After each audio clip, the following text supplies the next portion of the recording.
you don't know about flyer deals on Instacart, this message is for you. Flyer deals are like strolling through your favorite store looking for deals, but you're scrolling your phone, and maybe you're in bed. Because getting delivery doesn't mean you have to miss deals like you'd get at the store, like the one creamer that doesn't make your stomach hurt, or the pasta sauce you can't not buy when it's on sale. So download the Instacart app, shop flyers, and never miss a deal on one of your favorites. Plus, get delivery in as fast as 30 minutes. Memorial Day deals are here at Lowe's. Get up to 40% off select major appliances, including Samsung. Plus, save an extra $50 on every $500 you spend on select major appliances $396 or more, like the Samsung Bespoke French Door Refrigerator, featuring beverage center and dual ice maker. Shop at Lowe's today. We help, you save. Valid 5/15 through 6/18. Selection varies by location. Total savings varies based on purchase amount. See Lowe's.com for details. Blog Talk Radio.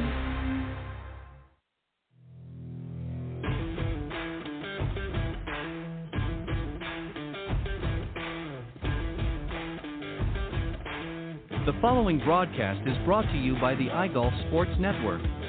Golf Talk Live is sponsored by the iGolf Sports Network and Golf Tips Magazine. Here's Andrew to tell you more about our sponsors. iGolf Sports is a live stream broadcast and media production company providing quality programming designed to attract the golfing enthusiast. And Golf Tips, the game's most in-depth instruction magazine, including reviews on the latest equipment, tips from top teaching professionals, all designed to help you improve from tee to green. Welcome to Golf Talk Live with your host, Ted Odorico. Join Ted each week as he speaks with some of the best in golf. This week's special guest will join us a bit later. But first up is another great discussion on Coach's Corner. So let's introduce tonight's Coach's Corner panel. All right, good evening, everybody, and once again, welcome to Golf Talk Live. I'm your host, Ted Odorico, and we've got to have a great show for you tonight. We're going to be starting off here in just a moment with Coach's Corner panel, and I'll bring the guys out here in just a minute. And then a little bit later on, I'm going to be joined by this evening's special guest, Linda Hartough. She's a world-renowned golf landscape painter, and she's been on the show a number of times, but she's going to come back again tonight, and we're going to talk about some of the things that she's working on now and some of the things that she's done in the past, and a whole bunch of other things, too, so I hope you'll stick around and join us. Don't forget, we're live every Thursday evening from 6 to 8 p.m. Central for those of you on Central Time, and for the East Coasters, 7 to 9 p.m. Eastern. And we're live. And if you want to catch us afterwards, if for some reason, if you're not able to join us live or certainly not the whole show perhaps, you can catch it in its entirety in the recorded version. Just go to blogtalkradio.com/Golf Talk Live and just scroll down to the on-demand section and you will find it there. But for those of you tuning in live this evening, thank you as always. And we're going to get started. So let me introduce the guys here on the Coach's Corner panel, and then we'll get into tonight's discussion. Always a pleasure having this gentleman on with me. He's been one of the early birds, if you will, on the Coach's Corner panel. Of course, I'm talking about Clint Wright. He's a 30-plus year member of the PGA and one of the partners at TGM Golf. TGM, of course, is a big proponent of the R3 approach, which we've talked about numerous times on the show over the years.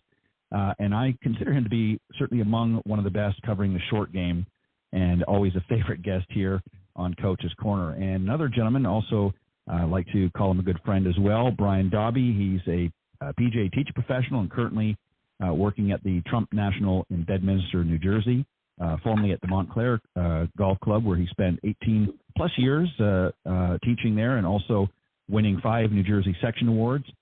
He was in 2012 the Teacher of the Year and has also been ranked number 7 in Golf Digest Top Teachers in New Jersey. So, guys, Clint and Brian, welcome once again to Coach's Corner here on Golf Talk Live.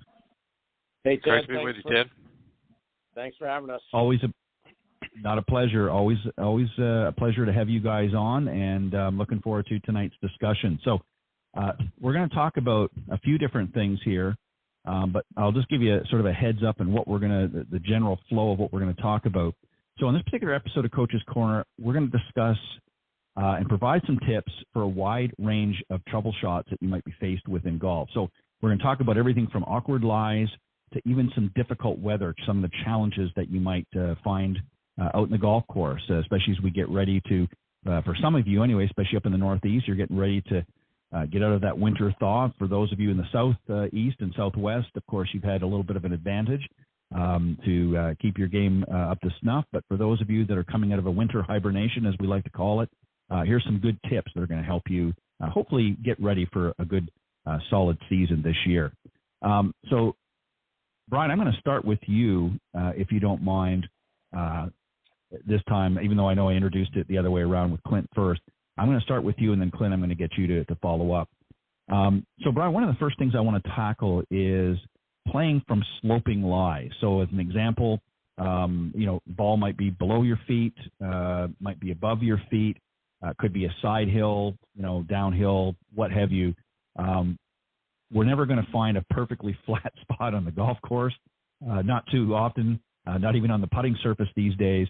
And a lot of people don't really understand how to handle this type of thing. So just give us maybe one example. I know we don't have the benefit of a visual here, so just sort of give us a general idea, maybe give an example if the ball's above or below your feet, if it's a side hill, downhill, just sort of explain what that means. And then give some general tips of what people need to do to make sure they're making good, solid contact and they're making the appropriate adjustments in that particular situation. So just maybe give us an example or two of what we're talking about here. Great question, Ted. And again, thanks for having me on the show. Trouble shots up here in the Northeast, we get a lot of hilly courses and stuff, and usually the only flat area is on the tee box. So for an example, I'll start with, the ball closer to you on a side hill lie. So we have to think about the direction the ball's going to move with the slope, okay, number one. So if the ball's above your feet, the ball's going to pull towards the left, below your feet, push to the right. So knowing where the ball is generally going to go, we can adjust our aim a little bit more to the right for the uphill lie, a little bit more for the downhill lie. Now, the other thing we have to consider is the strike of our arc in the ground. And typically when the ball is closer to us on an uphill, side hill uphill lie, we have to adjust the length of the club. And this is where I think a lot of amateurs don't make that distinction in their setup. They grip the club normal length, and they end up hitting behind the ball because the hill is closer to them and the ball is closer to them. So what I like to do is set up first and kind of measure out my right arm to see the length I needed on the club. And then the second thing is ball position. Say, again, we're talking about the ball above your feet a little bit. It's going to pull to the left. We have to aim to the right, and I'll put the ball position back a little in my stance and make sure I take some practice swings to see where my divot is and to make sure that ball's in the right place. And then the last thing I consider is my shoulder alignment. Are my shoulders even with the slope? And in this case, they would be tilted down a little to the right. That's what puts the ball position back. So there's a lot of setup things that have to be considered when the ball is in different, not a level lie. Okay, so that would be the first thing. And then I think when we practice, we tend to only practice on flat lies. So if we can add some uphill, downhill, side hill lies into our practice routine and get a feel for the direction the ball's going, we can make some subtle adjustments in our setup, but we have to practice those shots, okay? And then the last consideration is, how is the lie going to change the loft of the club face, okay? Is the lie going to add loft, take loft off? And again, we need to make those adjustments when we make the shot. Right, well said. Yeah, there's a lot of adjustments to be made. And I just want to, ask you a follow-up, and then, Clint, I'll give you an entirely different question. And I'm going to use two examples here, Brian, if you don't mind. I'm going to start with the ball above your feet, and then I'll do the ball below your feet. When the ball is above your feet on that side hill, uphill lie, you mentioned about obviously trying to adjust where you're gripping on the club because the ground is obviously and the ball is going to be a little closer to you. Do you have a sense or a feeling that you're standing up a little bit more? You're not quite as in the same position because the ball is above your feet? Again, obviously it depends on the amount of that shot. And then conversely, if the ball is below your feet, again, depending on how much below, on that side hill, downhill lie, do you feel like you're sort of lowering your center, so you're getting a little bit more scrunched down, like in lowering your center of gravity to get to the ball a little bit? Because if you're taking a normal stance, it's I think a little bit difficult in some cases, depending on the variance. So is that sort of the feeling that you want people to have, is when the ball's above, that it's almost feeling like they're standing up a little bit more, not quite as much knee flex, and when their ball is below, again, depending on the severity, that they're going to feel like they're flexing a little bit more. Is that online, you think? Most definitely. Great point, Ted, and yes. So take the downhill lie when the ball's below your feet. I think that's the hardest one out of the four, because number one, how do we reach the ball? So say that the slope of the hill is about 3 inches below ground. You've got to flex over more to reach it, use the whole club. You got to figure out a way to lengthen and get down to that golf ball. And I think that when the body flexes over like that, we're going to lose power, but we're also going to lose some balance. So in that situation, I would take club, swing easy, and try to maintain my balance. But very good point. Yes, a little bit more. Yeah, and I think all for the side go ahead. and a bit more flexion on the downhill when the ball's away from you. Great point. Yeah, because especially on the ball below your feet, a lot of times if you take your normal stance and you don't make those adjustments, then the club doesn't lay correctly on the slope. And a lot of times you get into situations where you're not making good club face content. You're maybe hitting the shaft where shank might come into play or what have you. You're not really exposing the club face the way it needs to be on that ball. So those adjustments are extremely important, and you're right. We see a lot of people that miss the boat on that. Clint, I want to go to you now. I want to go to you now on this, and I want to approach we're going to talk about the slope a little bit, but instead of the ball above and below your feet, now we're going to talk about where, and I'm going to use the right-handed club golfers here, sure.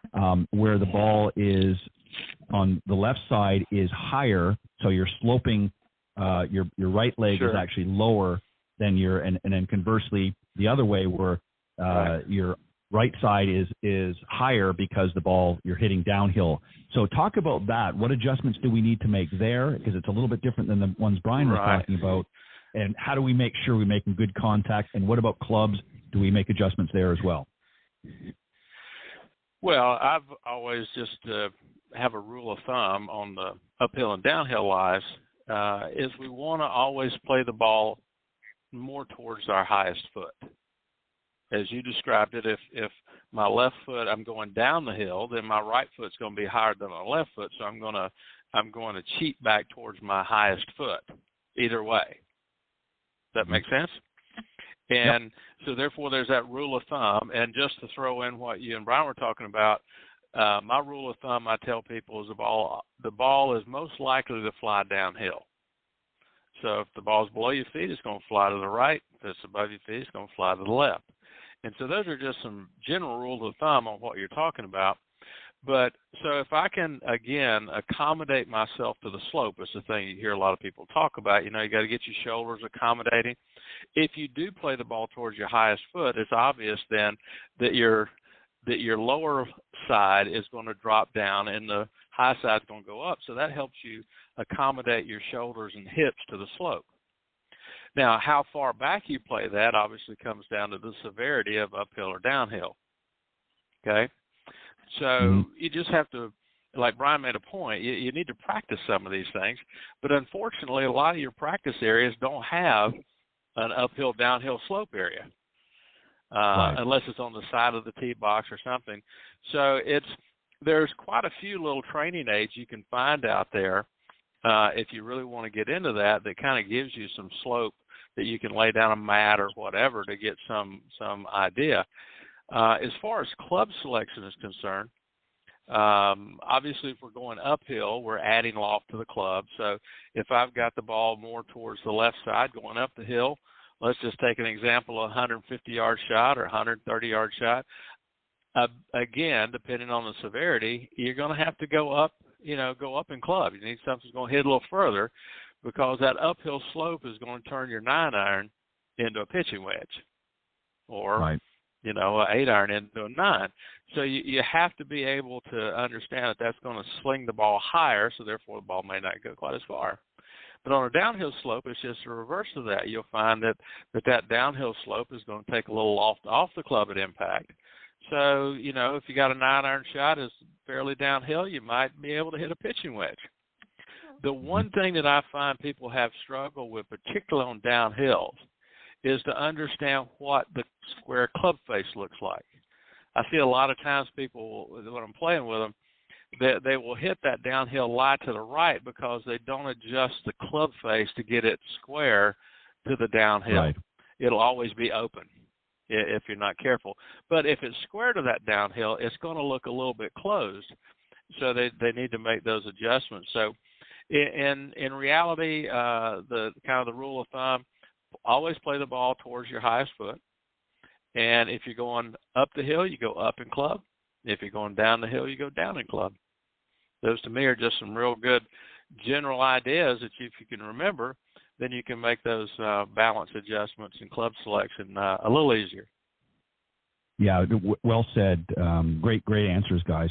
And, just to add just very quickly about that, what we often see, especially with the examples that you just gave, Clint, is we often see, especially when the ball is above, on the left side is higher, we see a lot of people leaning into the slope, which is wrong. You need to have your shoulders need to be parallel to the slope so that you're not, because otherwise what you're doing is when you're taking the club back and you're coming into the ball, then what you're doing is you're hitting in behind. You're actually hitting very hard into the ground, and you're going to chunk it or what have you. So it's very important to get your shoulders, and that's a good rule of thumb, is to move the ball, depending on which foot is higher, closer to that foot, and make sure that allows you, you might even have to widen the stance a little bit in some cases, to again, depending on the severity, to get that other position so that your shoulders are more in line with the slope. And you'll find that besides those, adjustments that you've talked about, you really don't need to do anything else other than the club selection. In some cases, again, depending on the severity, you might even have to go up 2 clubs if you're hitting up, and 2 down, again, depending on the distance. But you have to know that, and those are shots you have to practice on all the way around. All 4 of those shots are shots that most people just do not get. They might practice a little bit when they're in a lesson with their coach or their instructor, but then once they're gone, they never practice them again. And then they're faced with those types of lies, as Brian, you talked about up in your neck of the woods in New Jersey, and certainly is down here as well. There's a lot of slopey fairways out there, and you've got to be prepared to adjust accordingly, and a lot of folks don't. Brian, I'm going to come back to you on this next one, and that hitting out of a thick rough or a heavy lie might be also referred to. There's a number of options here, again, depending on the distance. Certainly club selection is going to play. So maybe just give us an example. Again, pick a yardage that, quite commonly somebody might be faced with, in a par 4, let's say, and what are some of the options depending on the severity of the thickness of that rough? What are some options? What do they need to do? Adjustments do they need to make in their setups? Sure, that's a great question, Ted. And, we tackle this a lot in playing lessons. I'm always curious about what clubs people are picking. So let's say we're par 4, 400-yard par 4, and we've got like 180 in, okay, and the ball sitting down in the rough. The first thing we have to consider is looking at the ball and see how much grass is around that ball and how low the ball is sitting. So grass is just friction. So I teach my students, the more grass around it, stop thinking about getting the ball on the green and adding more loft to the club to get the ball out and play. Now there's some courses up here where the roughs get so thick, the only club you can even consider is a sand wedge to get back in play. So first rule is what loft can I get it out of, and then I worry about the distance second, okay? Now, a couple things in setup that I like to do is typically the rough will start to close the club face as you make impact. So I like to play a little cut shot out of the rough. I make sure my face is a little open. I like to add a little loft because I know the grass is going to grab the hosel and shut the face down. So I try to put the ball, open up the face a little bit, and try to play like a high cut out of the rough. That's my go-to shot. I don't try to hit it kind of straight or thinking draws out of the rough if the grass is heavy. So more loft. I might choke down a little bit and grip the club a little tighter in my left hand so it doesn't twist. But we have to know the things that are probably going to happen once that club and grass gets between the golf ball. Okay, it's going to twist it. We're going to lose loft. We're going to lose direction because of the face. Things I think you can control a little bit if you use more loft and try to play a little cut shot. Yeah, well said. And again, when you're dealing with some of these awkward lies and difficult situations that you're going to be faced with, Clint, a lot of times, it really boils down to, it's not just, club selection, that it's really course management. You have to really assess the situation and make a decision on what's going to be the best option here. So maybe you can touch a little bit on this as well. I know Brian's already talked about it, but I think from a strategy standpoint, we might have to look at options, as he pointed out, instead of, trying to go for the green, maybe look at some other options and just getting it back into play. So maybe you can touch on this as well. And also some different clubs. I mean, he talked about, maybe going to something like a sand wedge just to plug it out. There's a lot of people that say, hey, maybe you might want to consider a fairway wood or a hybrid now to pop it out there because you're not getting as much resistance as you would with some of your longer irons. What are some other options that you can think of that could help people that get stuck in those thick rough or heavy lies? Well, to be honest with you, y'all covered it pretty good. Brian's right on the money. I mean, you have to make, evaluations. Now, where he's at, you're generally going to have fescue or bluegrass or bent grass rough. Down here and a little further south, we have Bermuda. So we don't see that real thick, juicy type rough that they see in the north. So we play probably a little bit more aggressively out of the rough than what you might up there. Very seldom do we see the shot here that you have to just get back in play. So your point about different clubs is a very good one. I mean, if I'm 180 yards away in the Bermuda rough, or I'm not going to be able to get my 4-iron up out of there.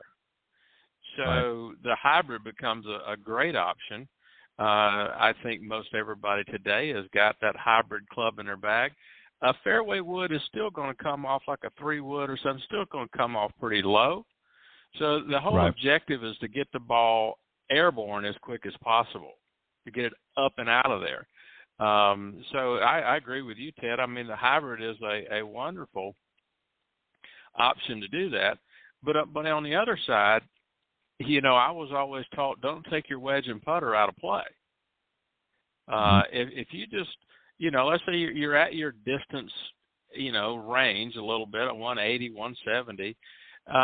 We all know that most of the trouble is in front of the greens. So why not take Brian's advice here? Let's lay this thing up to a good yardage for my sand wedge or gap wedge. Make sure I can get the ball on the green, give myself a chance to make a par, but the worst I'm going to make is a bogey. Yep. And in some of the rough areas that you deal with all around, I mean, hit it in the rough sometimes is just a penalty shot. You have to take your medicine, but don't take the putter out of your hand. Get it on the green in that next shot, and then try to make a putt. Who's to say you can't hit your wedge in 2 or 3 feet and make a putt and save par? But I do know if you overplay the rough, if you overplay it, you bring in a much bigger score into play. So my advice to them is to try to pick the shot that you can be 100% successful with.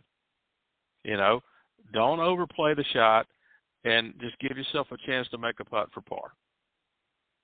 Yeah, it boils down to percentage. I mean, you're exactly right. I mean, obviously, the higher the percentage of recovery or getting it out of that situation with a high percentage of success is an option that needs to be seriously looked at. Again, we see too many times where, as Brian pointed out, you see, it's only 180 yards, I can hit this there, and they try to muscle it out, and it ends up the hosel gets caught, the face shuts down, and they've ended up either staying in the rough, maybe just a few yards ahead, or they ended up blocking it out somewhere, and it ends up on the other side, maybe in the rough on the other side of the fairway.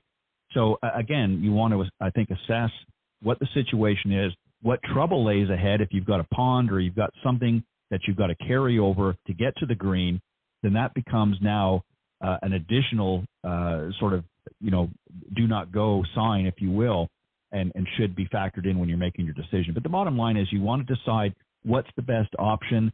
And as you pointed out, Clint, it's better to lay up and put yourself in a position for that next shot and give yourself a stronger chance for saving that par, or even worst case scenario, taking the lump and only coming out with a bogey as opposed to a double or a triple bogey. So well said.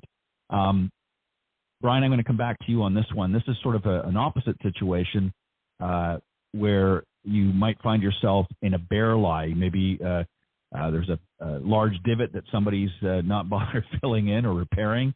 The ground hasn't been wet for a few days or very much, and now all of a sudden you've got a bear lie, and it's a little dry and maybe even a little packed. Some people call it hard pan. I don't know what you call it, but it can be nasty for those. What do we do in a situation like this? Great question, Ted. I think this shot starts with your attitude. Okay, your attitude on when you walk, you hit a perfect drive down the middle, and it's sitting in a little divot hole or something like that. How you deal with that with your attitude is going to really affect the shot. So just say, hey, golf is a game of sometimes my ball just happens sometimes. I got to deal with it. But if you go in it with the attitude of, oh, my gosh, bad break, stuff like that, you're probably going to hit a bad shot. So first off, have a good attitude and just say, hey, I can still advance this ball. It might not be the lie I wanted, but that's golf. It happens to all of us. Okay, so number two, so we got a bare lie. So we have to think angle of attack. The ball's a little down in a little hole, say if it's a divot hole, it's probably down a quarter of an inch or so. And we have to create a steeper angle of attack. So what I would do is I would, number one, put the ball back in my stance and a little bit more weight on my left foot, club traveling down to catch the ball first and hopefully get it out of there.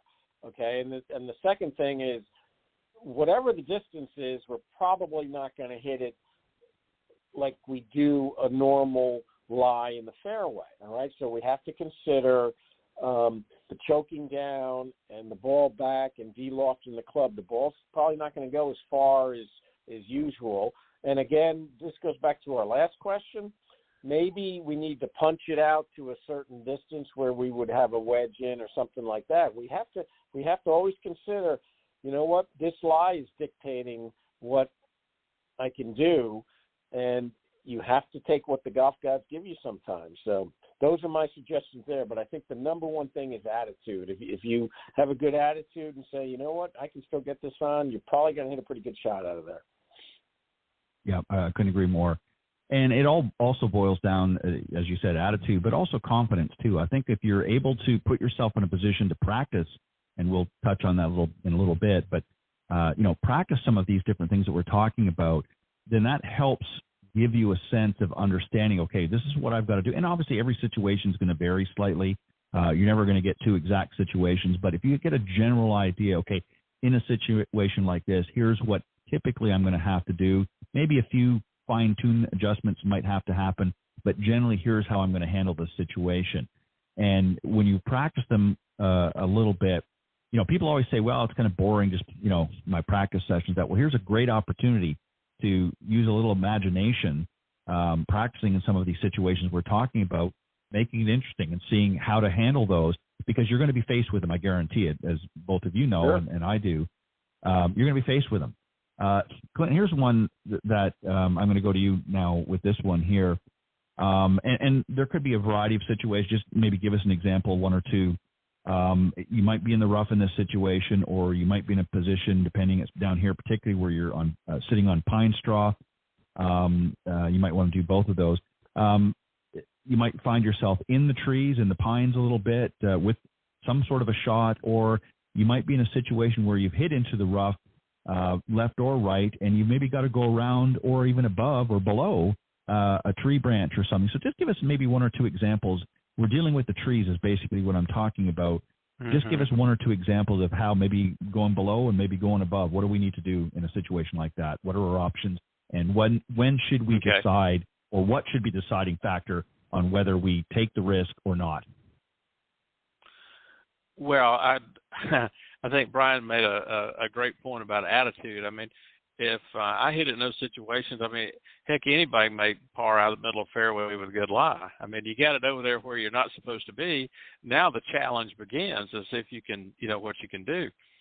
Most importantly, I think that if you understand, the attitude is we don't want to let one errant shot turn into 3 or 4 more. Okay? So I've got it in the pine straw, or I've got it in the trees, and I've got a little opening here. You have to evaluate what your skill level is. Can I hit that 7-iron through that 4-foot square hole up there? Do I have that skill level? Or do I need to just punch this thing back out in the fairway? Don't let my bad drive multiply into 3 or 4 more bad shots. Right. And again, come back to that thing we talked about. Can I wedge it on and make a putt? Now, in the case where I'm going to take a chance here. I'm out here just playing a little bit of golf today. Me and my buddies, we're not playing in a tournament. We may have a dollar aside going, but I'm going to find out if I have the capabilities of hitting it through that hole. I'm going to take a chance today to find out if I can. I have to evaluate my skills sooner or later, and we don't have that opportunity on the practice tee. To have that visual of hitting in there. So you got to find out sooner or later where you really pull it off. If you don't feel like you can pull it off, where you're trying to minimize the problems you're in, then again, I choose the shot I can be 100% successful with. I don't want to play safe and then create another problem. I want to be able to be 100% sure that I can make this shot. Now, so in your particular question, whether it's trying to hit it low or hit it higher, it's obvious we want to hit the ball low. We want to move the ball back in our stance to get that angle of attack down, to try to pinch the ball and take loft off whatever club I have. My basic rule of thumb is if I've got to hit it low, I want to use a club that I'm guaranteed to hit it low with. So a lot of times, if I get in those situations, you might find me chipping and pitching it out with a 3-wood because I know I can't get that ball in the air. All right, I don't want to take a chance of maybe catching my 5-iron a little bit better than I thought and it pop up in the tree. I'm going to take a club that I know is going to take it out of there low. Like today, I played and I had a situation where I didn't hit a good drive, and the only real shot I had was to take my driver and try to run it on the ground, and that's what I did. It kind of got out, or it kind of didn't really. It hit the tree, and it was a bigger problem. So one of those, my skill level today wasn't good enough. But if I want the ball to go higher, then obviously I want to give myself as much loft as I can to carry it. Let's say I've got a 120 or 30-yard shot. I need to kind of play that. I'm going to hit a club I've really got to hit good to make it go that far, but it's going to give me enough trajectory to get over that tree. And that comes, you can practice that on the practice tee, just trying to hit your pitching wedge or 9-iron as high as you can hit it. And the way we would encourage people to do that is play the ball a little bit more up in the stance, which is going to get the club moving through a little bit past the bottom, which is going to help me catch it on the upswing a little bit. Which may help us loft the ball a little bit more with it. But in general speaking, when you get in those circumstances, again, obviously you understand that I preach to be a little more conservative in the approach to playing these shots, not let one shot. We want to have one shot added to our score. We don't want to start multiplying.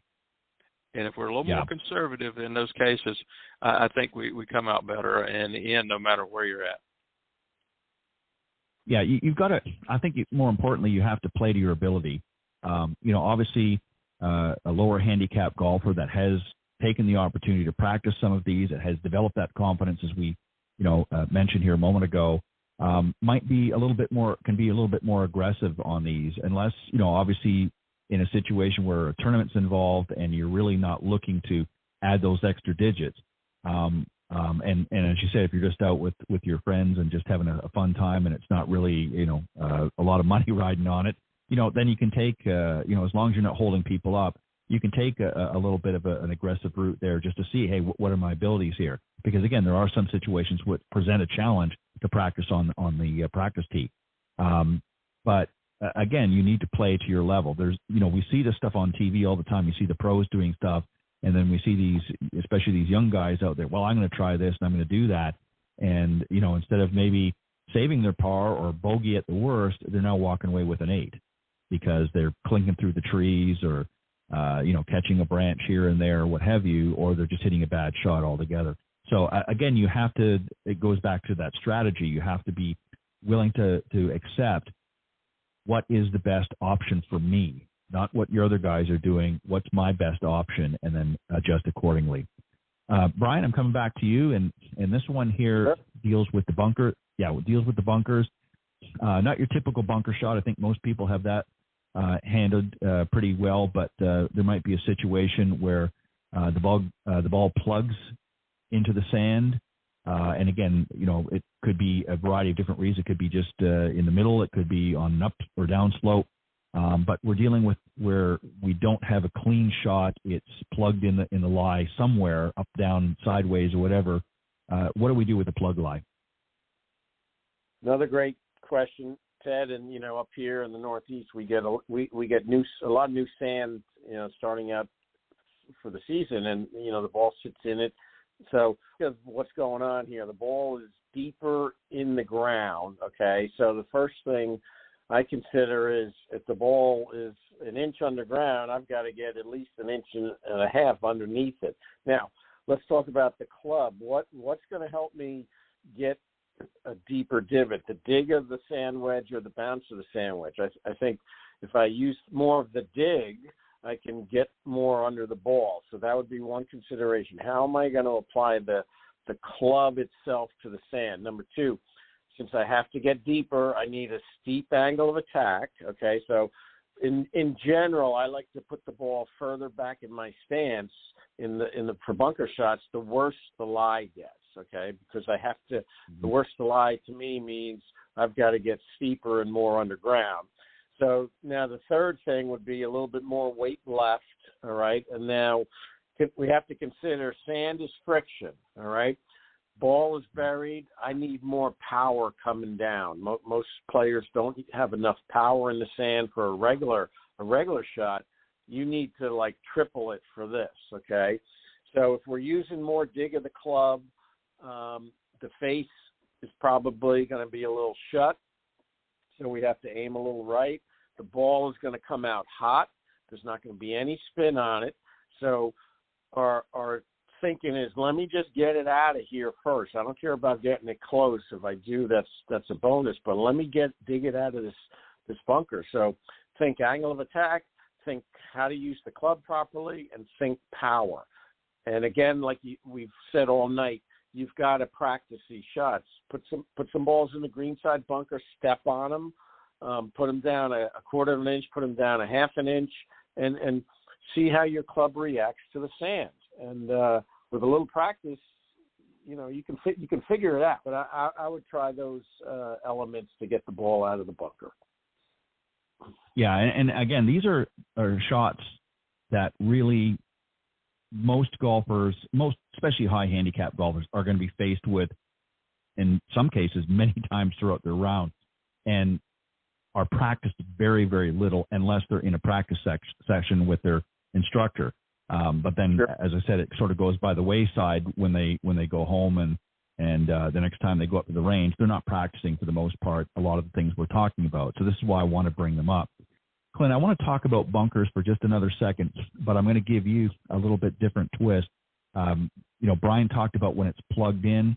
There's a lot of situations that doesn't matter really where you are, but we find ourselves occasionally in a bunker where some of the good sand is blown out and it's hard, it's packed, the ball's sitting up on this hard packed sand where we don't have the option to dig in as much. How do we handle a situation like that? Because that stymies a lot of people. We see a lot of bladed shots, a lot of some pretty unusual things happening here. So when the sand is a little bit more packed and the ball is not sitting in the sand as typically we might find, and obviously can't plug, how do we handle a situation out of a bunker like that?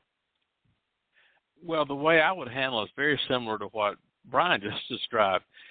We don't, if it's hard kind of packed sand, then the bounce on your club is your enemy, in my opinion, because if it's going to get in there, it's going to bounce off of that into the ball.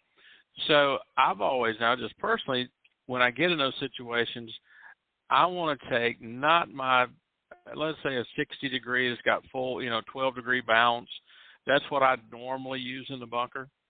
But when I get in a situation like that, I'm going to take my 54 that's maybe got 8-degree bounce on it. That's not going to bounce quite as much. And I'm going to lay it open just a little. Not a lot. I can't go, digging, because if I dig into it, it's just going to, I might get away with a chunk and run, but probably not. So I'm going to try to get either my 54 or my gap wedge that doesn't have a lot of bounce on it, try to add loft to it by letting the club face open a little bit, and then you have to try to hit as close to the ball as you can. Very tight. We look at a general bunker shot. You want to maybe catch the sand inch and a half, maybe even 2 inches behind the ball and blast it on out. This particular shot, you're going to have to try to catch the ball very close to the ball. Still need to hit the sand. We still want to use the sand to take the ball out of the bunker. We're still not hitting the ball first here. But we definitely don't need to walk in there with a high bounce 60 or a high bounce 56 because that's going to, obviously like it is, it's going to bounce off that hard sand and it's going to blade the ball. So try to take the club that's got a lot less bounce on it, add loft to it, which is going to add too, by the way, but not quite as, not as much as you might think. But you still have to be aggressive. Like Brian said, you got to think power. You got to go ahead and get the ball out of the bunker. The first rule of thumb is get the ball out of the bunker. Then you can putt maybe, but you can't leave it in there. So be aggressive. What I see with most amateurs is that they decel through the bunkers there because they're afraid to hit it. Just get it out of there. Be aggressive. But you might want to think about using a different club than what your normal sand wedge would be. Yeah, and you're exactly right, Clint, because what we see a lot of times is a deceleration, and ultimately what ends up happening is the very thing they're trying to avoid, leaving it in the bunker or hitting that bladed shot, ultimately ends up happening because they've deceled into the shot, and now they're not getting good weight shift, what have you. And they're coming into the back of the ball, or they're thumping it into the sand, and the ball's not going anywhere. So there's a lot of mishaps in either one, whether it's plugged or whether it's sitting up in a pack lie. There's things that you need to do, and as we've said here a few times tonight, is you need to practice these, and unfortunately most don't do that. We're going to do a couple of weather situations. I'm going to give each of you a different one. And then we'll get ready to close out here in Coach's Corner. There's two really main things. Obviously, we're not going to talk about the heat and the cold. That's a whole different thing. But we're going to talk about two of them. So, Brian, I'm going to go with you first, and I'm going to give you the wind. We got enough hot air down here, so we're going to give you the wind and deal with that. So we've got windy conditions coming from all different ways and behind and front and side and whatnot. How do we handle difficult wind? Again, just give us maybe an example or two how we're going to handle maybe some difficult windy conditions. Another great question, Ted. And, golf in New Jersey in the spring here, March, April, a lot of wind, 20, 30 miles an hour. We have to deal with it. Again, I would go to attitude. When course conditions get rough, we're talking bad weather and wind and stuff like that, have a pretty good attitude and kind of say to yourself, maybe six of the holes I'm going to have the wind with me, 6 of the holes I might have it against me, and 6 might be side to side. So it's going to vary as you play a course. So it's not always going to be in your face. Now, we have to think of how's the wind going to affect the ball, okay? If the wind's blowing right to left or left to right, we have to adjust our aim, number one. And if the wind's in our face or downwind, we have to adjust how far the ball's going to travel, okay? Now, I think experience and playing a lot definitely helps when you're playing in windy conditions to get a feel for how far the ball's going to travel. The other thing is I see a lot of people up here, when the wind is in your face, they hit their wedges too high, okay? They pull out that 60-degree wedge, and because the wind's in our face, it's going to spin the ball more up in the air. Try to practice, and we've been talking about practice, try to knock your wedges down a little bit when you're faced with an in-the-wind shot. You don't want to get the ball up in the air, okay? So the best way to hit it lower is a little less loft, maybe choke down on the club a little bit. That'll bring down also, and try not to hit it so hard, because hitting it hard is going to spin the ball. So you have to practice keeping the ball low on windy conditions, but you need to judge the distance and then your aim points. And again, it takes practice, and don't be afraid to go out and practice when the wind's blowing, because you can actually have it in your face or at your back or left to right or right to left. Okay. Great question, Ted. Yeah. And again, I'm a firm believer.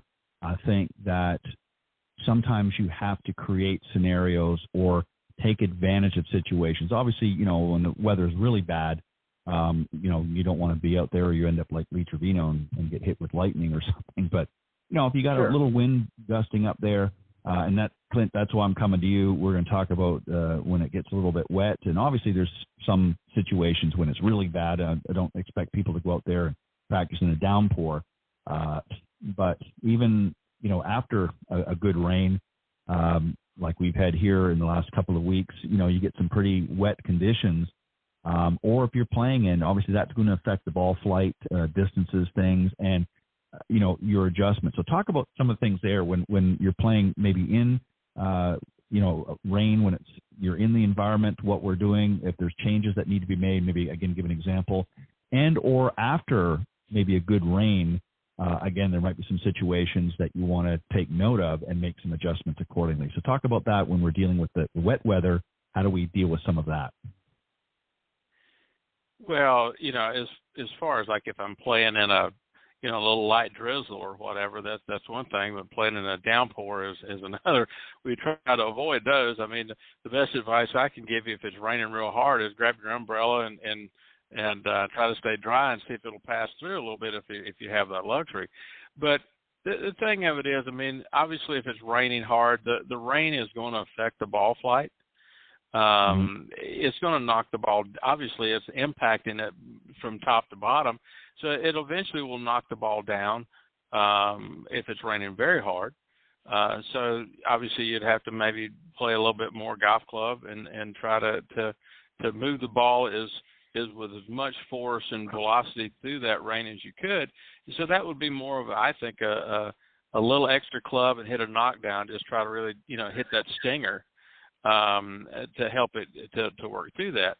If it's just a misty rain, I don't think that it has a major effect on how you play. You might catch a few more flyers out of the moist grass. I think that's what you have to evaluate your lie to see what your chances. Hey, am I going to catch a little bit of a hot flower out of this little light rough, or and then I need to make kind of adjustments if I can. But we all know that sometimes it jumps out of there and sometimes it doesn't. So it's still kind of an iffy thing, but you have to me, I want to play against the flyer. I don't want to play hoping it's going to fly out of there. So that way I can not let the ball get away from me quite so much as far as distance is concerned. Just under wet conditions, I thought rain today and we're going to play tomorrow.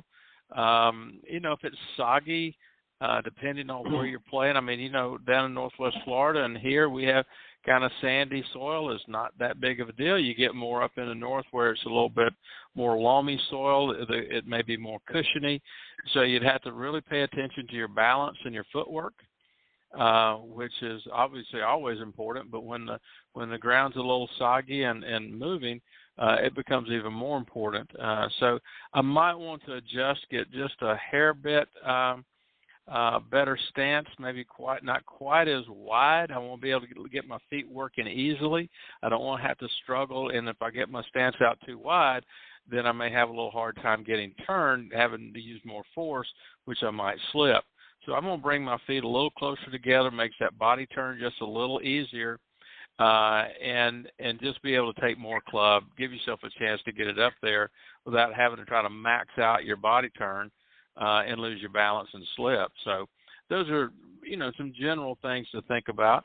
Mm-hmm. But it's kind of hard to predict how the ball is going to fly out of a moist, you know, wet rough particularly. So you just have to take your chances. The distance on the ground, just to give you an example, I just want you to sort of follow up with this. I mean, you know, if typically, you know, whatever club you hit, you know, obviously your driver, if the again, depending on where you're playing in the south, it's again on the sandier soil, it doesn't have quite as dramatic effect as maybe up where Brian is up in the northeast. But, right. You know, right. Typically if you're hitting in wet conditions, and I'm not even talking, you know, during a rain, but, you know, and you're hitting your driver, you're certainly might lose a little bit of distance in your carry, but obviously when sure. it hits the ground, it's going to affect the ball as well. So just touch a little bit on that. You don't have to get into a great detail, but just, again, that has to be factored in as well. Right. What it comes down to, obviously, if we got wet conditions, the ball's going to probably plug a little bit. It's not going to roll out as far. So whenever you start looking at how you're going to play a hole, you know, you're going to have to add some yardage. I mean, you got a 400-yard hole, and it's been raining yesterday, and the ground's wet. You're probably playing a 420, 430 compared to when it's dry. So off the tee, I'm not so sure that's you know, there's nothing you can do about it. It's just the ball's going to hit and not roll as far. When you start dealing in the fairway, then you have to think that probably the ball is going to, with the heavier sand, you know, soil, you may not get the ball to go quite as far, particularly if it's around the green. And, you know, let's say that you got a 150-yard shot on a normal day. You really maybe only need to hit it 140. It's going to hit and roll out, right? So in this particular case, if you've had a good bit of rain, then you're going to need to hit a club that you can carry 150, which may mean an extra club. You know, so with those things considered, it comes down to club selection. I think a little bit more on the second and third shots than it probably would be on the drive.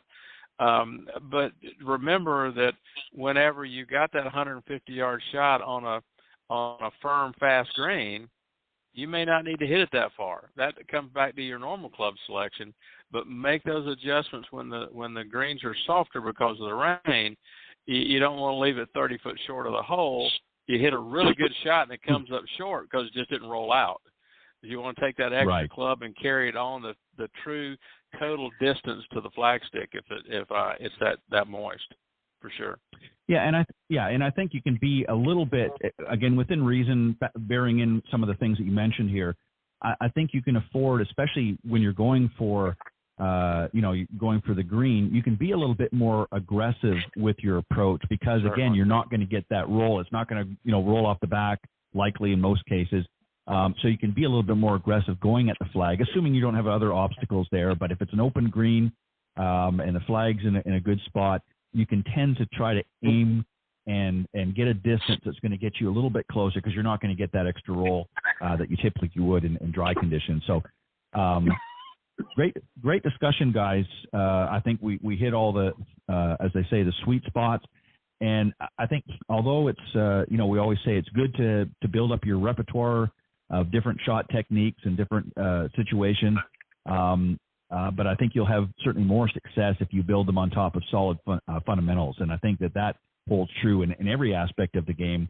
I think if you aren't able to, master in the best of conditions some good golf shots, you're certainly going to struggle a lot more in these. So I think we've handled most of the things that you're going to be faced with out there. Obviously not all of them, but I think we've given you a good bite out of some of these difficult shots, and certainly in some difficult weather conditions as well. So you guys did a great job tonight with the discussion.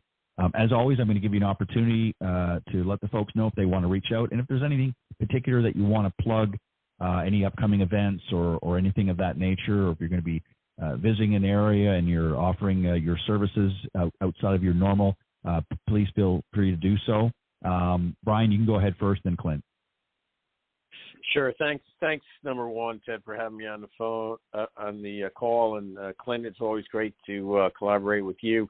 I can be reached up in New Jersey at the club I work at, Trump National Bedminster. I teach year-round.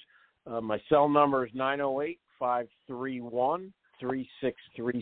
That's the best way to get in touch with me. And my email is briandobbypga@yahoo.com. Looking forward to a great season ahead, and if anybody's up this way and needs help with their game, feel free to give me a ring. Thanks again, Ted. Yeah, perfect. And hopefully the weather will warm up a little bit for you over the next several weeks, and you'll be able to get out there and enjoy some of the beautiful countryside. And what New Jersey is a great place, and a lot of golfers up in that area. Let me tell you, a lot of them tune into this program. And a lot of them have been following us here for many, many years. So New Jersey is definitely a top-notch area to play some good golf. Clint, go ahead. Best way to reach you, and if there's anything you want to plug, by all means, go ahead. Sure. Well, obviously we always have a good time with Brian and you, Ted. It's great to do the show. I'm looking forward to the rest of the summer. They can always give me a email at clintgolf001@yahoo.com. That's the easiest way to do it. And I hope everybody understands it's springtime. Just get out and play some golf. I mean, it's beautiful here, and Masters fever, where I'm at, is running rampant. Everybody's cranked up, ready to go. Hopefully it'll be a good tournament. It won't be such a media, fiasco with the live guys and stuff. I hope they'll just leave that be and let's play some golf and find out how we're doing. But again, hopefully everybody have a nice Easter holiday and season, and look forward to next time, Ted. All right. Appreciate it. Guys, as always, thank you very much for bringing your best to the Coach's Corner panel, and I look forward to the next time that you join me here on Golf Talk Live's Coach's Corner panel. Thanks, guys. Have a great weekend. Happy Easter to both of you, in case I don't talk to you before, and enjoy the Masters. It's going to be an exciting, interesting Masters this year. Thanks, guys. Have a good one.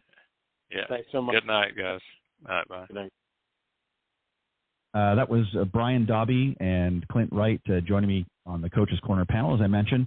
And as I wait for my special guest, we're going to take a quick message, advertisement from Golf Tips Magazine, and we'll be right back with my special guest, Linda Hartough. The following ad is sponsored by Golf Tips Magazine. Are you tired of being short off the tee?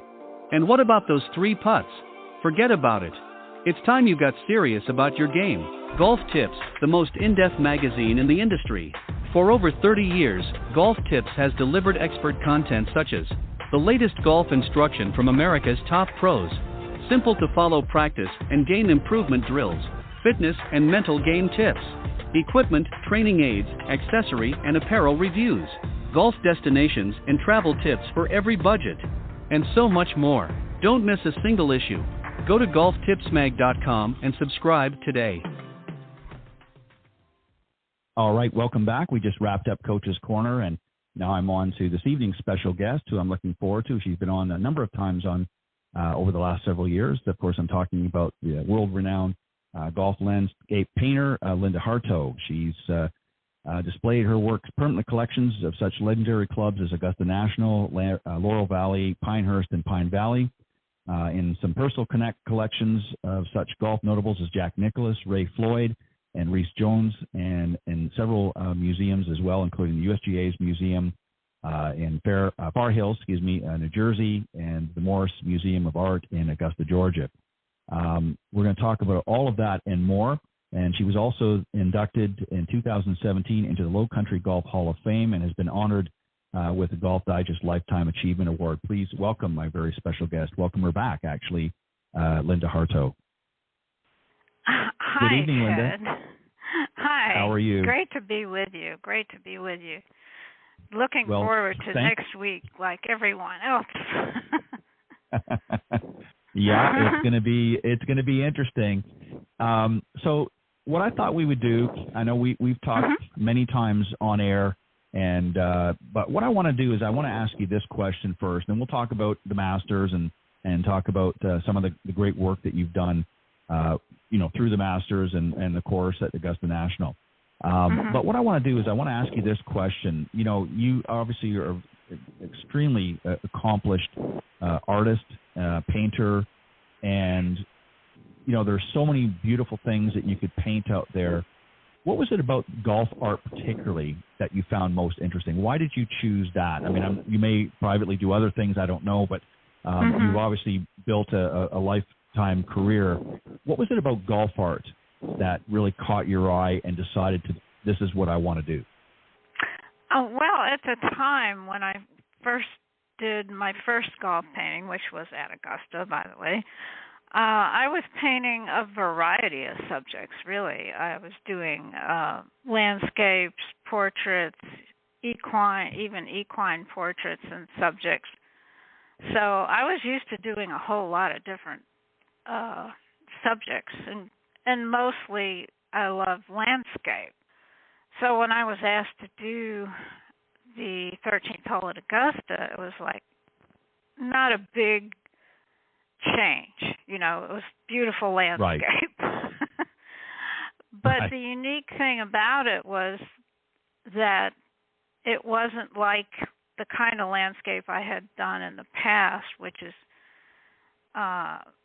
just general landscape, just natural landscapes. And when you paint a golf course, you're actually painting much closer to the earth. You're seeing the actual contours of the earth, which you don't really see in regular landscape. So I found that really intriguing and very beautiful to work with those contours and the way the light hits them. I found that very exciting. So Sorry, go ahead. Finish your thought. Well, it's just that it was a combination of discovering the golf course for art and kind of golf discovering me.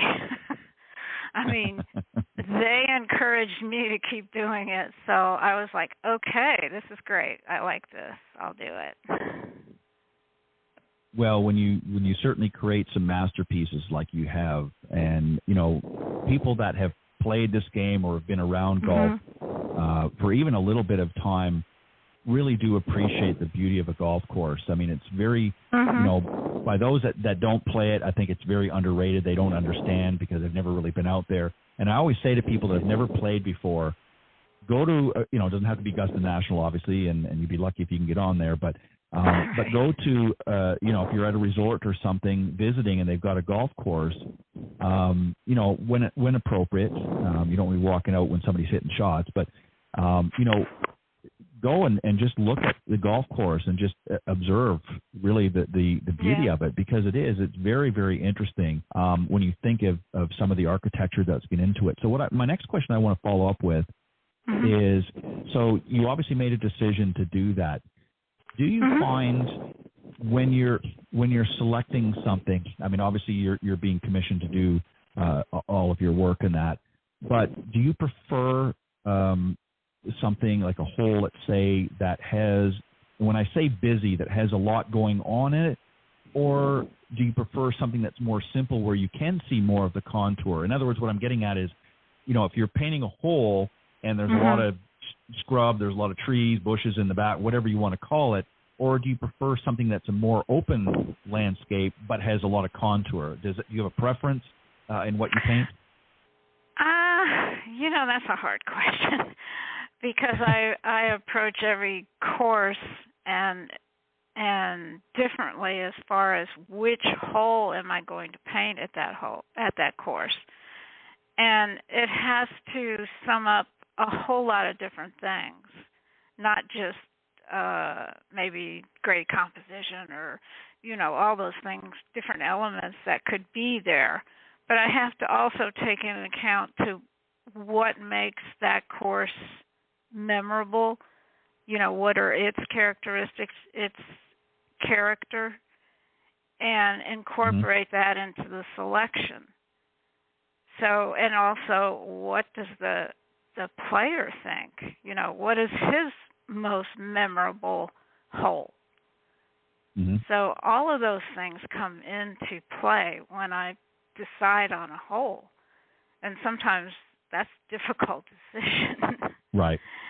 And it may come down to a particular hole that just has such a outstanding artistic look for me to make me really excited about it. But I still, even if I see scenes like that, I still have to consider all those other elements before I make the final choice, if that makes sense.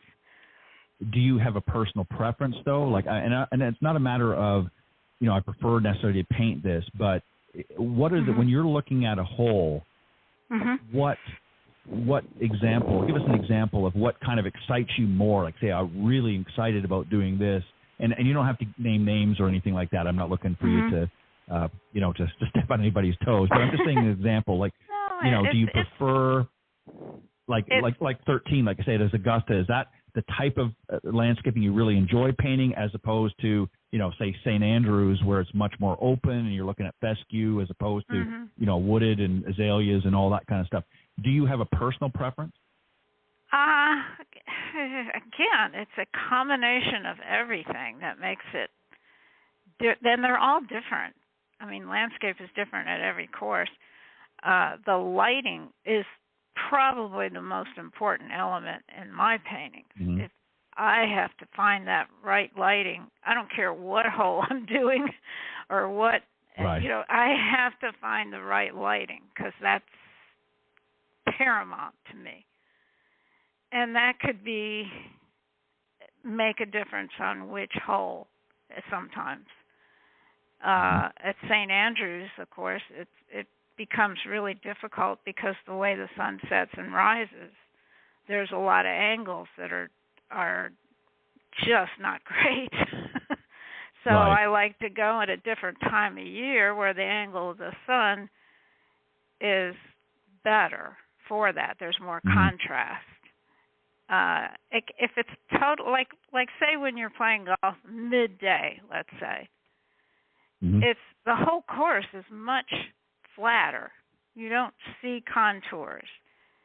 Right. You don't see a lot of the nuances of the course. It's just a monotone. Now, that I don't like.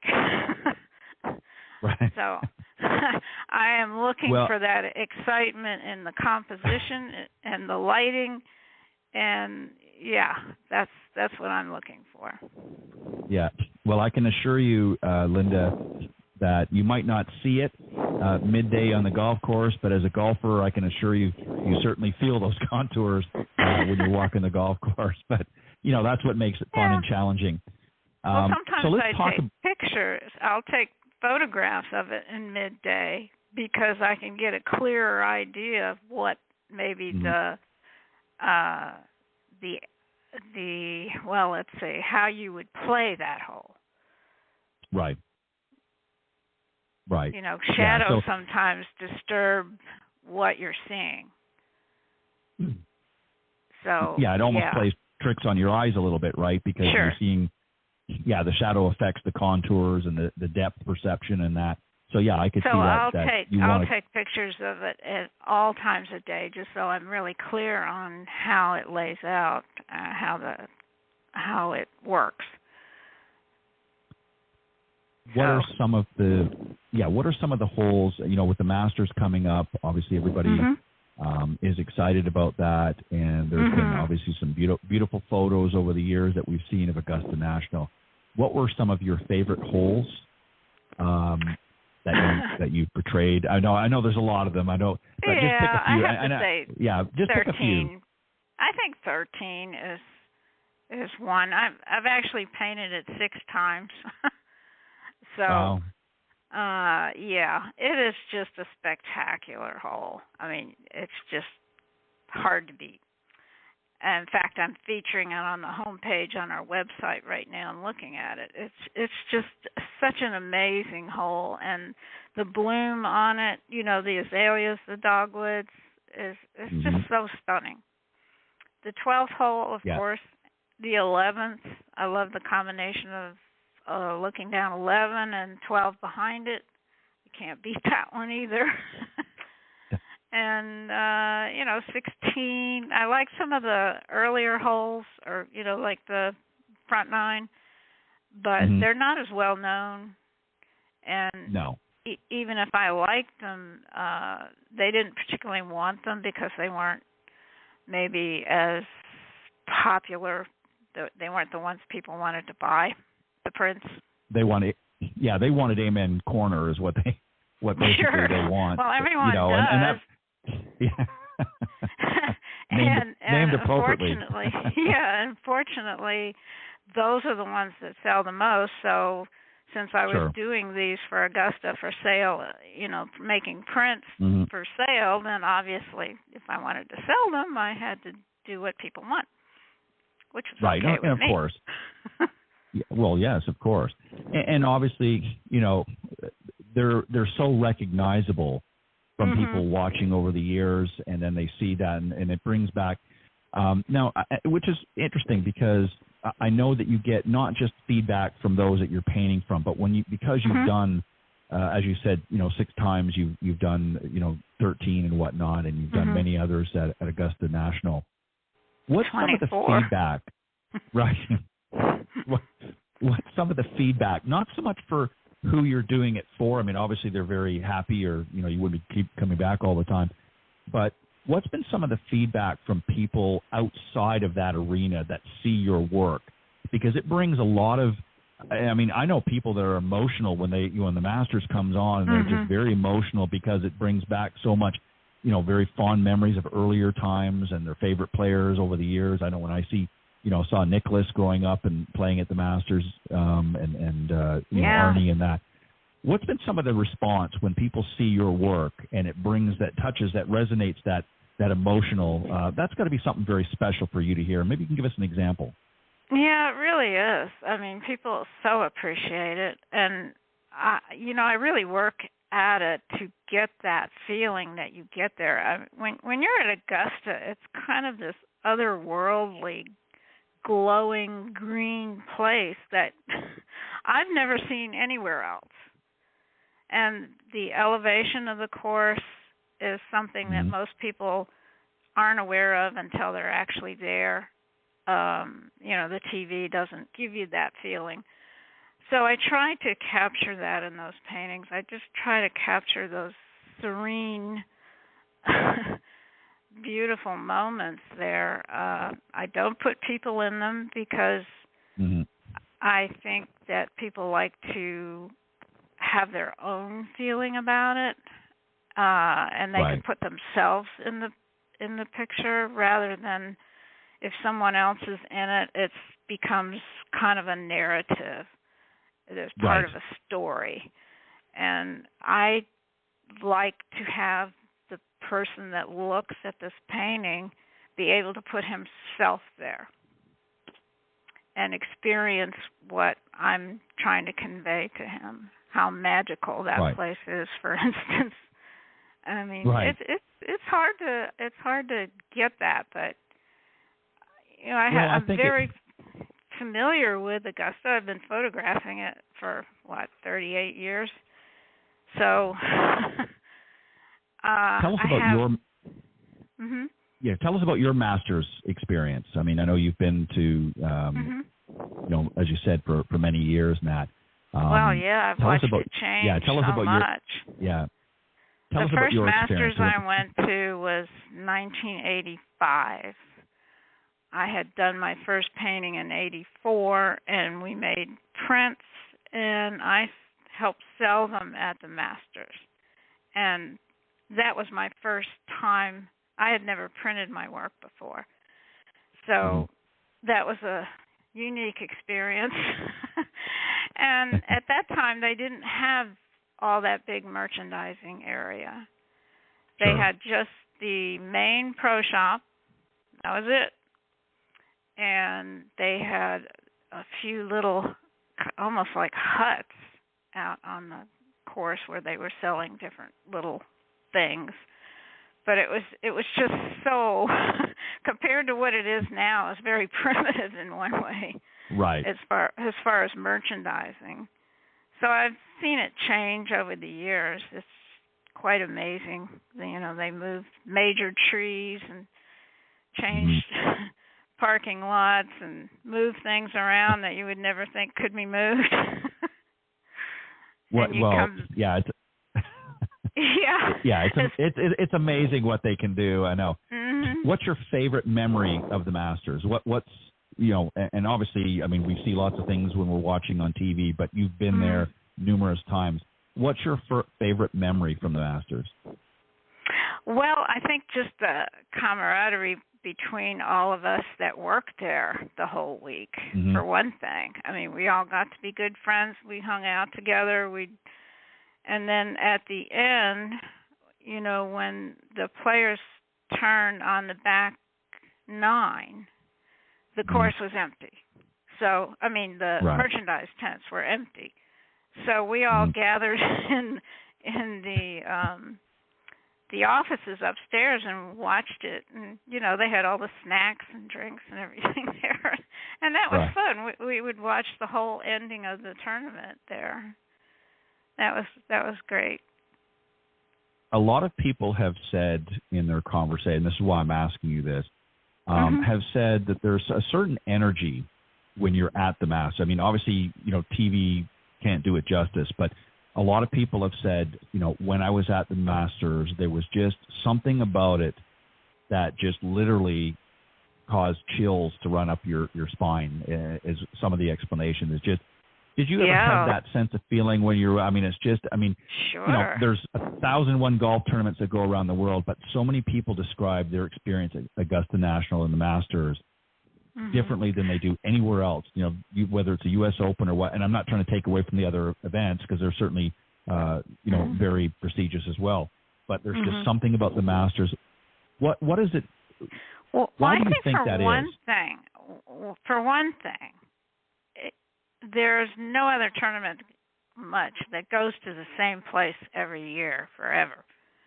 You know, so you have those extended sense of, it's like going to St. Andrews. You get this feeling of tradition and history there. It's almost like ghosts everywhere. You know, you just sense this kind of metaphysical, like, wow, you know, you just have that tangible feeling almost. I know I've experienced it on St. Andrews for sure. And some of those courses over there, you just feel it. And the other thing about Augusta is that elevation, you know, from the 18 on the top all the way down to Rays Creek in the bottom, it makes the sound so different. Right. And that, I think, adds to it. You get this almost stadium feeling where you're kind of connected to every hole on the course in a weird kind of way. Right. I mean, just from the roars of the crowd, you know where that's coming from. And, you know, maybe who's there just by the scoreboards. So it's a connection, an energy connection. I believe that's it's tangible. Yeah, I couldn't agree more. And I think that's obviously given you or certainly helped to give you a lot of enjoyment of being able to commission so many great pieces there and so many memorable holes, is because you've experienced that yourself and you understand from not just an artist perspective, but for somebody, a patron's perspective. You've been there, you've seen, you've walked the walk, so to speak. And so it's very easy for you to relate to what people might be feeling. Yeah. And I've had a very special relationship there. So when I would come to take pictures, which was usually, you know, a week or two before the Masters, there was no one there. I was there by myself practically.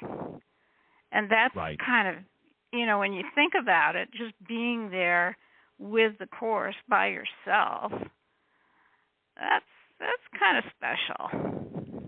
Mm-hmm. Watching the light change, running around to all the different holes when the light is the way you want it, and knowing when it's going to be a certain way on a certain time. It's kind of unique, very special to me to know that course that well. Yeah, I know a lot of people who have been to the Masters over the years who are not golfers. I don't mean professional golfers, but not, really into golf, but were invited through friends or what have you and said, hey, I've got an extra ticket to the Masters, come, watch it. And every single one that I've ever talked to that's gone, even if they never picked up a golf club in their life but just went for the sake of going, came back with the same expression. It's like unlike anything they've ever seen, and just had a whole new appreciation for the game because it is so electrifying in that. So I can certainly understand how you would certainly feel that way, being there so many times, and then to further the fact that you've been able to piece together some great paintings that have encapsulated a lot of the feelings and so forth that are there. And just to let everybody know, I don't want you all rushing there right now because we still have more time, but for those listening to the program, you can go to Hartough.com, and that's HARTOUGH.com, of course, the www in front. You can find all of her great work there, but wait until after we're finished tonight because we still got a little bit more to talk about. You can see some great stuff, and I'll give you that email or that website again a little bit later on the broadcast for the audience. Let's talk a little bit about the Academy of Golf Art as well. You're a founding trustee of that. It's a very small but distinguished group of golf artists. Discuss just a little bit of the history of the Academy. Well, it kind of started with Golf Digest, actually. In the early 2000s, they started putting on these golf festivals at Pinehurst. And they invited every golf artist that was known to them, basically, to come there and exhibit and have kind of like a golf art fair, which was definitely a first. And so a lot of us went, and it was the first time we'd ever been sort of together as artists exhibiting. And we did that, I think they did it about 3 years, and then we decided, well, heck, we really ought to organize. So that's what we did. We started this Academy of Golf Art, and it's just a way of connecting. Golf art is sort of not mainstream golf in one way. We're not really part of the game, but we are the game, the visual part of the game. And we wanted an organization that would maybe connect back to collectors and have shows, exhibitions. We have a quite nice kind of relationship with the Morris Museum of Art, Augusta. And there's been many other exhibitions that we've had around the country. So yeah, it's been very nice. The economy hasn't helped it too much, and sponsorships and all that, but we're still working at it. And we just now have a new president, and she's great, Jennifer Satterley, and she's going to take it to another level, I think. So we're very excited about what's coming in that. We're going to, advance our membership. And hopefully we can get a home, an actual home of the Academy in Augusta. That would be fantastic. Yeah. And let me just, for again, the benefit of the listeners in that, you've obviously been very, and I'm referring to the Academy of Golf Art, organization has been very welcoming to its new members, and who produce obviously golf art. And it's not just painting; it's a variety of different genres, if you will, photography, sculpture, et cetera. And we want people to take a look at that website if you're somebody out there that maybe has developed, some golf art and that's a passion or interest, you can certainly go and visit the website to look. And you can also become a member as well. There's opportunities there. Right. And the website there is academyofgolfart.org. We'll give that again later in the show. But so that's really open to anybody that certainly has an interest or anyone wants to support, that's interested. It could be students. It can be just people that are interested in the genre and want to be a part of it somehow. So, yeah. And sponsors. We'd love to have sponsors. Yeah, well, of course. And now more than any other time, I think it's a good opportunity for organizations, corporations, and that to give back and to, because it's not all about the playing of the game. There's so much more, as you pointed out here many times on the show, that people can, do to really further enhance. And that brings me to the next, phase of what I want to talk about, and that's the Golf Heritage Society, which I know you're involved in well. So talk about your relationship with, and I'm going to use the short form, GHS, which is the Golf Heritage Society. Explain your relationship with them and how that came about. Well, I joined that organization long ago just because it's mutual interest. I mean, I'm interested in the traditions and the history of the game as well. I study the history. I've been to a lot of the historical places in Scotland, England, and Ireland. So, yeah, it was just a natural thing for me to become a member. And now that it's kind of morphed into a heritage society, it's more open to anyone interested in those traditions. So it's we have kind of a mutual interest between the Academy and the Heritage Society. It's a lot of mutual interest there. Yeah, and you're right. There's a lot of synergy that can be developed between the two organizations and crossover, if you will. And they're having, I know you go a lot of times, I don't know if you go all the time or not, but to their national convention. They have another one taking place this October from the 11th and to the 14th. And it's going to be held at the Embassy Suites Hotel in Lexington, Kentucky. I know they moved that around. I believe, was it last year? I think, wasn't it up in Pennsylvania, or maybe it was the year before? That was their belated 50th anniversary. Right. And I didn't get to go, unfortunately. We had planned to have an exhibition there, but COVID kind of got in the way. Yeah. Are you? Yeah. Yeah. That. But anyway, it's really I really cut back on my travel, and so it's just I have gone to many of their meetings, so yes. Yeah, and it's a great opportunity. And I know, Dr. Bernanke, who, of course, has been on the show as well. I know he's talked a lot about it, and, there's a lot more than, it's not just the history of the game, but there's so many things that people don't realize. So I know that you've had an involvement and obviously exposure with the golf art and that, and the website for that, and also you can join the GHS, the Golf Heritage Society as well. You can become a member of that as well, and it's golfheritage.org is theirs. I want to, as we move into the next phase of things, I know that you have done so many different commissions in that, but you're sort of now focusing more on private commissions. We mentioned a few in the opening, Jack Nicklaus, Raymond Floyd, Reese Jones, and many others. Is there anyone that you're doing some work now in private commissions that maybe you could mention and give us an idea of some of the things you're currently working on? I've been doing quite a lot of private commissions for clubs and also for just individuals that want maybe a painting of Pebble Beach or Augusta or St. Andrews, the usual famous ones. But also, I've done some things for like Jupiter Hills. They had their 50th anniversary, and I did a whole huge painting for them.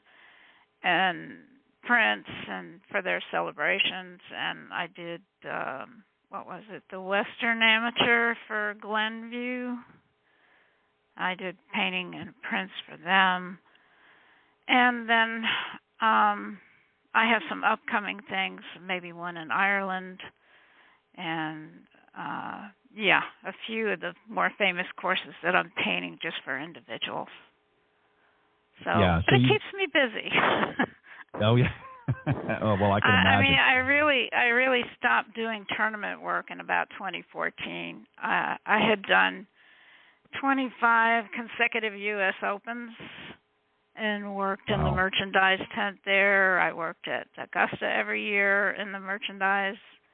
So, I've kind of quit doing tournament work. It's a little bit grueling for me. Yeah, and, it's a lot, and obviously I know you enjoy, doing the various paintings and that, but there's a lot other activities that go along with it, and you've done it for a long time, so I can understand wanting to scale back a little bit. And the golf art is really, as a fine art genre, really seems to be growing too, as we talked about, and people are increasingly recognizing the beauty and value.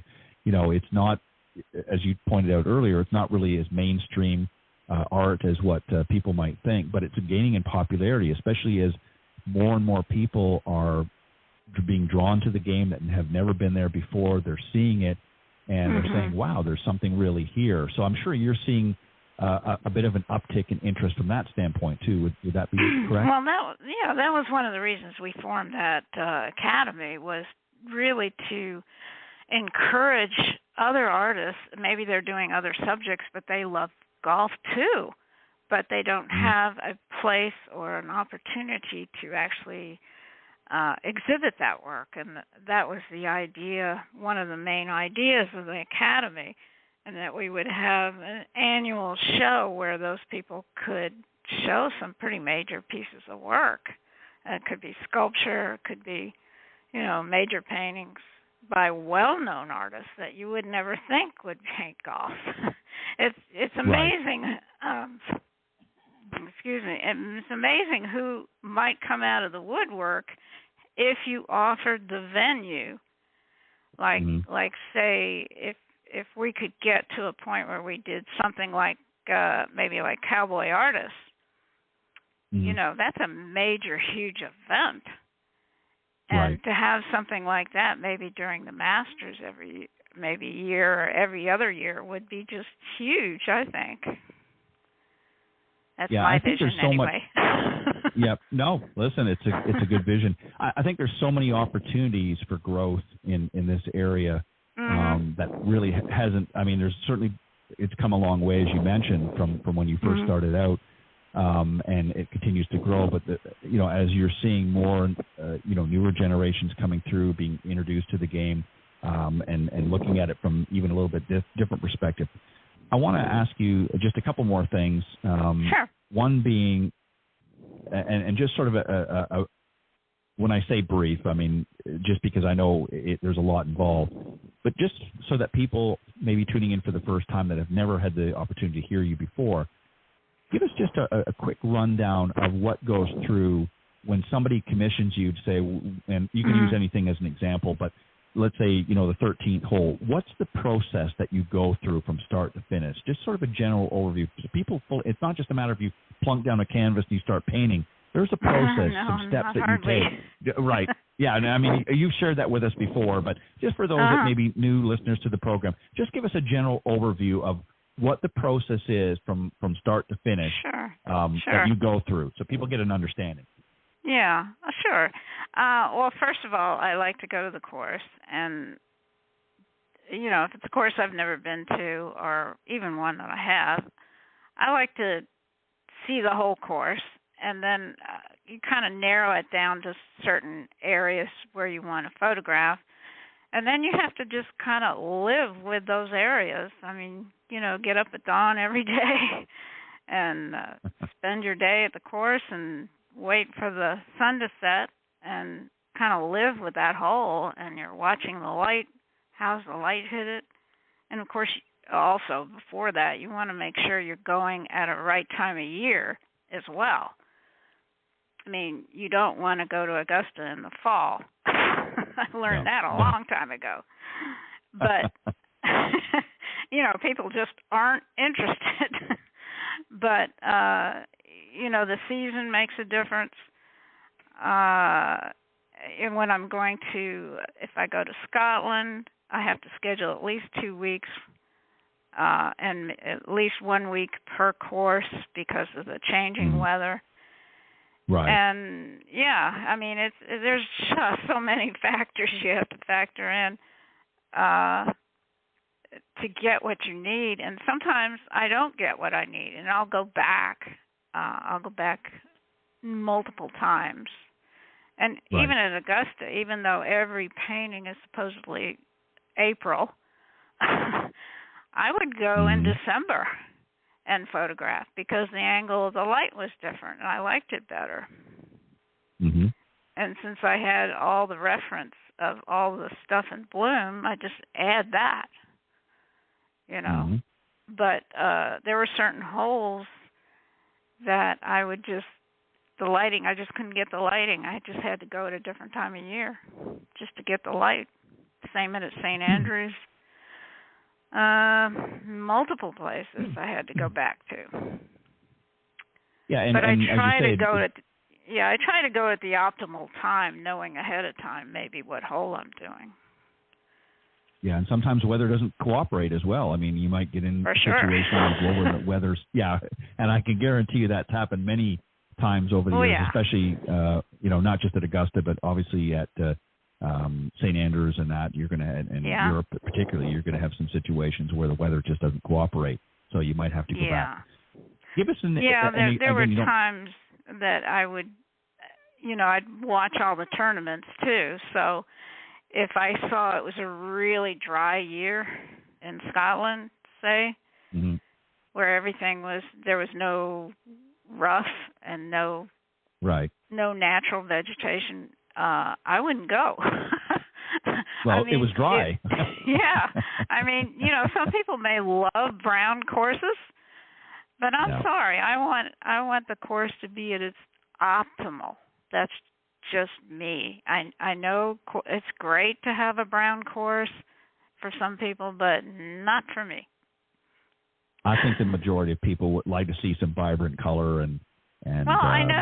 I remember when I was at the last U.S. Open I went to at Pinehurst, and it was dry and brown. And I never heard, I'm in the merchandise tent, and there's 30,000 people going by me a day, and I'm like, they're all complaining, oh, this course is so brown, they just couldn't see any beauty in it at all. Right. Which was a shame. I can guarantee that'll never happen at Augusta National.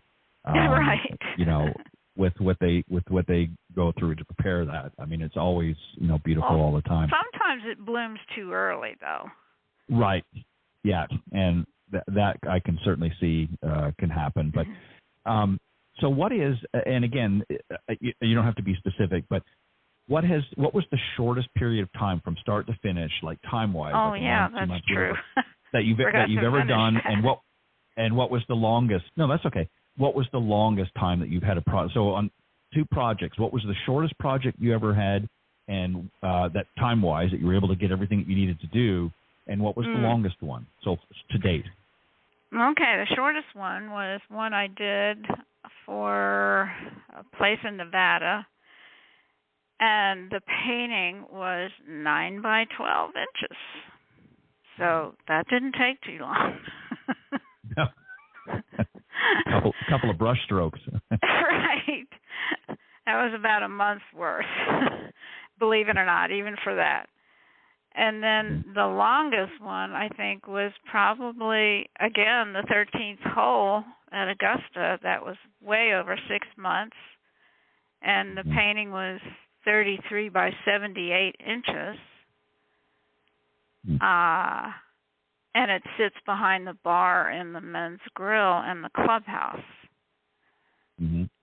That took over 6 months to do.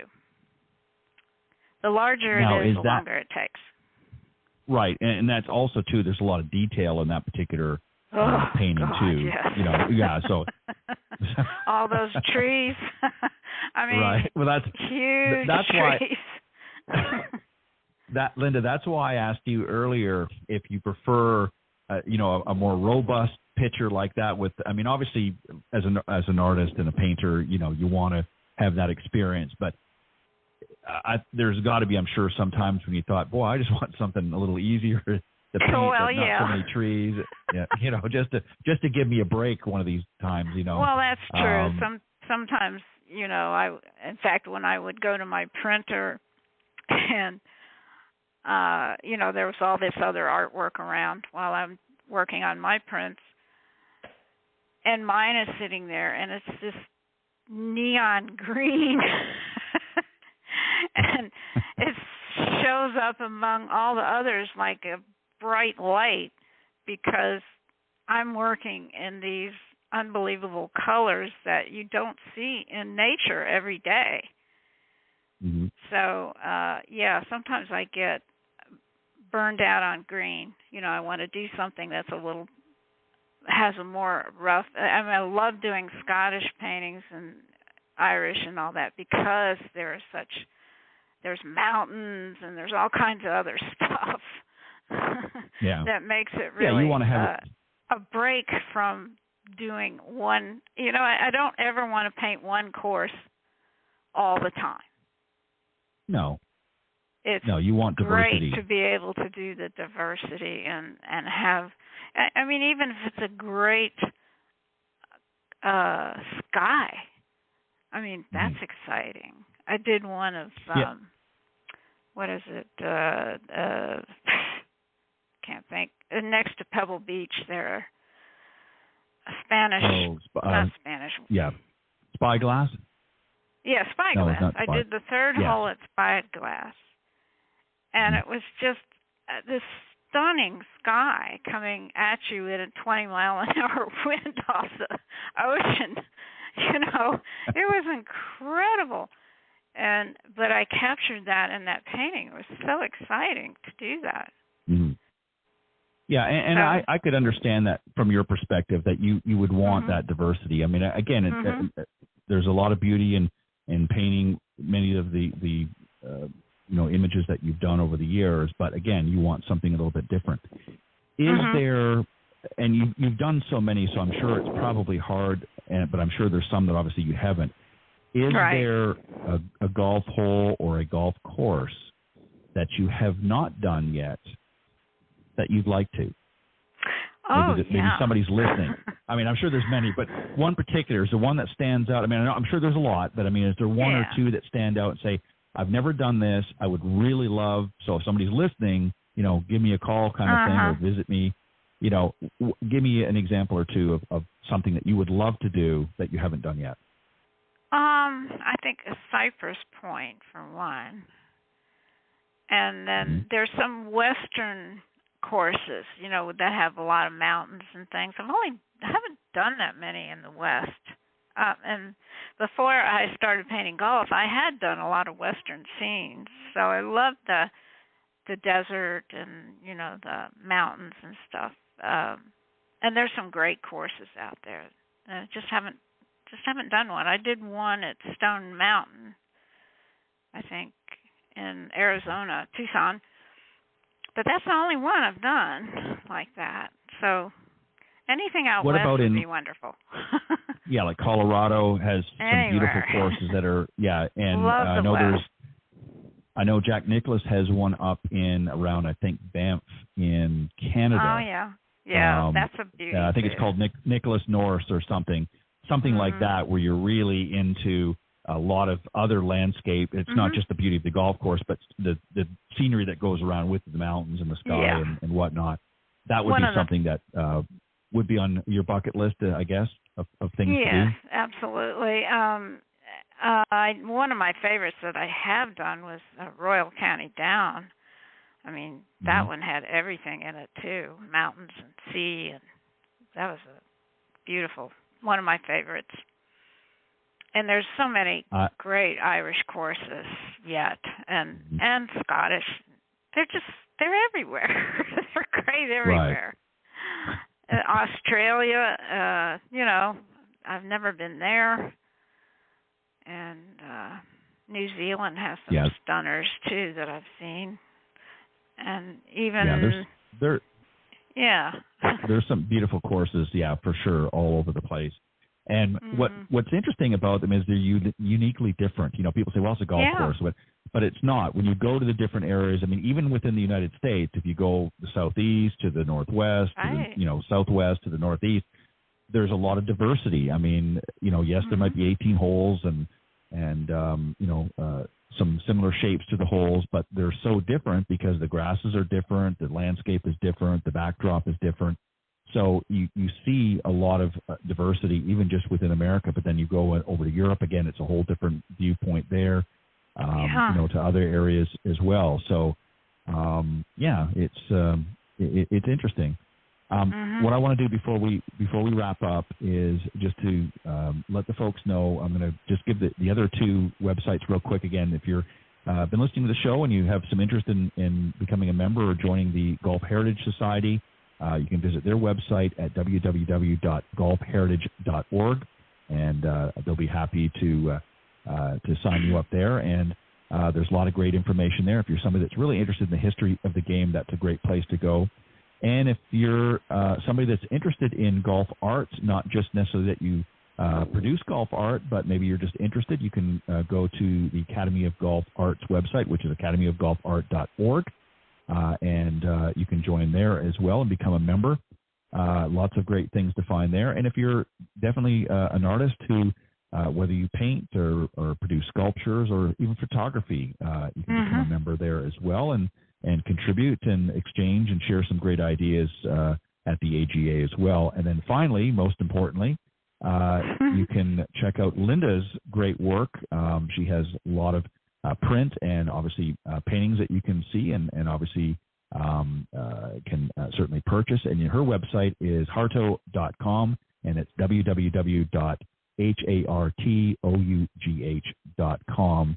Lots of great stuff there. You can get a sneak peek at some of the stuff that she's, I guess, in transition. They're not quite completed, but there's always things, a work in progress, I guess, might be a way to put. Yeah, there's some interesting things on the website where you can look at a painting in progress. Just, we were talking about the process.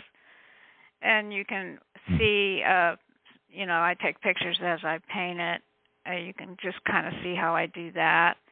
And then also, I want to say we're during Masters Week, we're doing a Guess the Winner contest where we're giving away a limited edition print of the 16th hole at Augusta. So you have to sign up for the emails, and we do a lot of these Guess the Winner contests, so they're kind of fun, and you get a print if you win. So it's kind of fun. And they can get all that information on your website, right? Yeah, you have to sign up for the newsletter, the emails, just to be able to get the Guess the Winner email. But yeah, it's fun. I love doing that. Gets people involved in each tournament every week, especially the big tournaments. I like to give away a really special print for those. So. That's something definitely it's well worth signing up. And again, it's hartough.com, and it's www.hartough.com, and all of the information there, and a lot of great things to look at as well.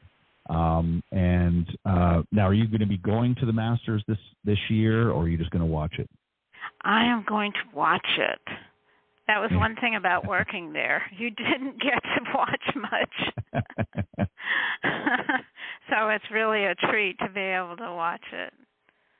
Right. I couldn't agree more. It's nice to be in your comfy home to be able to watch it, and always some great coverage, and you get to see all the action.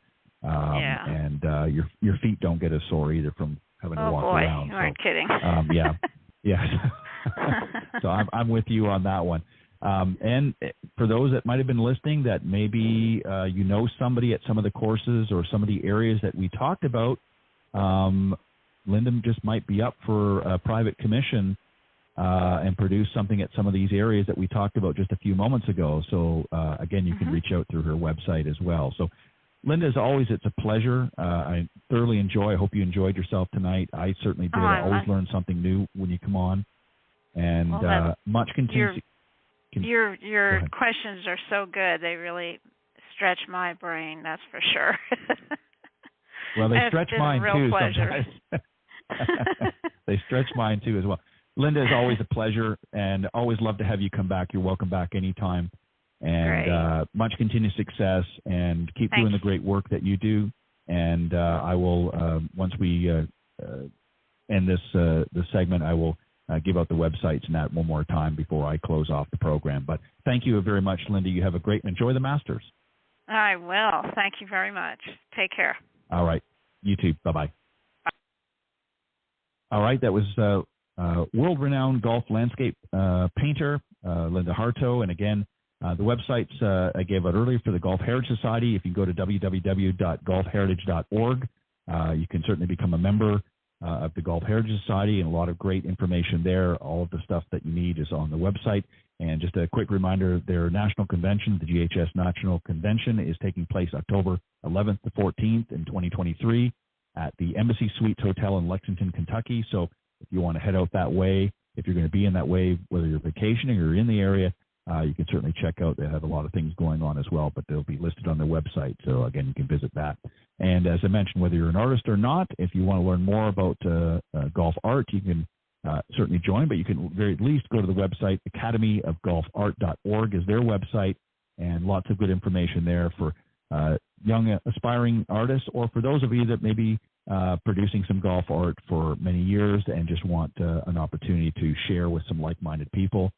That's a great place to start. And again, last but not least, Linda Hartough, my very special guest of the evening, her website is hartough.com, and it's www.hartough.com. And she said they're giving away a very interesting print at the 16th hole of Augusta National. For those that guess the winter, there's a special drawing that's going to take place. You just have to sign up for the newsletter, and you can do that on her website. So again, thank you very much for tuning in tonight. A special thanks again to Clint Wright and Brian Dobby for joining me on the Coach's Corner panel earlier this evening.